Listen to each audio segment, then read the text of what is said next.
ఈ సువాసినులు చేసేటటువంటి శ్రావణ మంగళవారం చాలా చాలా అద్భుతమైనటువంటి పరమ ప్రఖ్యాతమైనటువంటి ఆ నోముగా వ్రతంగా పరిగణింపబడుతుంది. ప్రతి ఏటా కూడా శ్రావణ మాసంలో వచ్చేటటువంటి మంగళవారాలలో శ్రావణ మంగళవారములుగా ఆ తిథిని నిర్ణయం చేసి సర్వమంగళాదేవతని ఉపాసన చేస్తారు. అంటే అమ్మవారు ఎప్పుడూ ఆవాహన అయ్యేది కలశలోకి ఆవాహన అవుతుంది.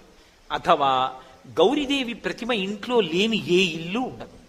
కాబట్టి కనీసంలో కనీసం ఆ రోజు అమ్మవారి నామాలతో అమ్మవారికి పూజ చేసి ఆవిడికి నైవేద్యం పెట్టి వ్రతకల్పంలో ఏ కథ చెప్పబడిందో ఆ కథని భక్తి శ్రద్ధలతో విని తల మీద అక్షతలు ధరిస్తారు.